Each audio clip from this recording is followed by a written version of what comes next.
There's an old saying, true greatness doesn't demand recognition, it simply exists, and sometimes those who fail to see it learn the lesson the hard way. The restaurant was the kind where time itself seemed to slow down. Crystal chandeliers bathed the room in a golden glow, casting delicate reflections against tables adorned with the finest linens. The air hummed with murmured conversations, the soft clinking of silverware against bone china, and the occasional pop of a champagne cork. This was a place where exclusivity was the currency, where waiters moved like choreographed dancers, attending to patrons whose names carried weight in boardrooms, runways, and movie studios. Tom Cruise entered without a grand entourage, no flashing cameras, no announcement of his presence. Just a man in a simple leather jacket, jeans, and a warm, easy smile. Had the maitre d' been paying closer attention, he might have noticed the way conversations subtly shifted as Tom passed by. The double takes, the whispers, the stolen glances of awe. But not everyone was paying attention. A young waiter, no older than 25, watched Tom approach with thinly veiled skepticism. His name was Oliver, a man who had learned the art of service but not the art of respect. In Oliver's mind, celebrities dressed in tuxedos, not leather jackets. "Good evening, sir," Oliver said, his tone laced with polite indifference. "Are you lost?" Tom raised an eyebrow, his signature smirk flickering at the corners of his lips. "Nope, just here for a good meal." Oliver exhaled through his nose, unimpressed. "Sir, this is an exclusive dining establishment.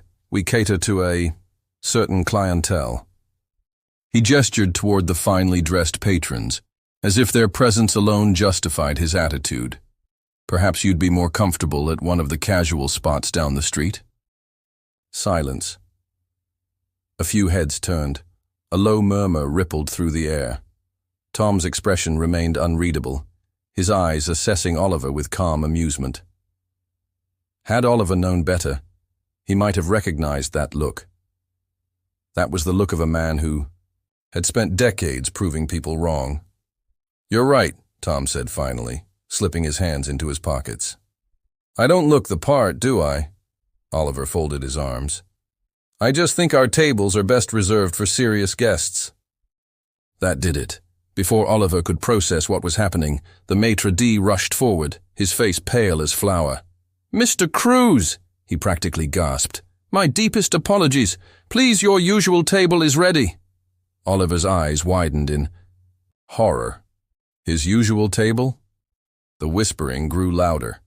A couple at a nearby table turned fully in their seats, their gazes fixed on Oliver, their expressions torn between amusement and second-hand embarrassment. Tom simply chuckled. "No worries," he said, his voice light, unbothered. "Oliver here was just making sure this place maintains its exclusivity." He clapped the young waiter on the shoulder. "Gotta respect that level of commitment." A beat of silence. Then, laughter. Not mockery, not cruelty. Just genuine, easy laughter. Tom's infectious charm had transformed the tension into a moment of levity. The maitre d' still looked mortified. "Please, sir, let me—" Tom held up a hand. "No fuss, just good food." And with that, he followed the maitre d' to his seat, leaving Oliver standing there, reeling from the weight of his own arrogance. Half an hour later, Oliver hesitated, outside Tom's private dining area, balancing a tray with a single dessert, a specialty of the restaurant. He inhaled deeply. Then, with a humility he hadn't felt in years, he stepped inside. Tom looked up, mid-conversation, as Oliver approached. "Sir?" Oliver's voice was quieter now, no longer laced with arrogance. "I just wanted to apologize. I was wrong to judge you by your appearance." Tom studied him for a moment. Then he smiled. "We all make mistakes," he said. "The important thing is what we do after." Oliver placed the dessert down. "This is on the house, as an apology." Tom glanced at the plate, a meticulously crafted soufflé, flawless in presentation. He picked up a spoon, took a bite, then grinned.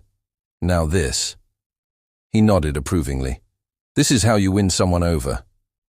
Oliver exhaled, relieved.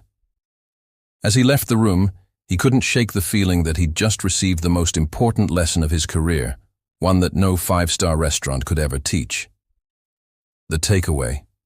What can we learn from this? True greatness isn't about demanding recognition. It isn't about proving your worth. It's about how you treat people and the little things we do every day. If this story resonated with you, share it with someone who needs to hear it. Make sure to like and subscribe, and as always, have a great day. Thanks for watching.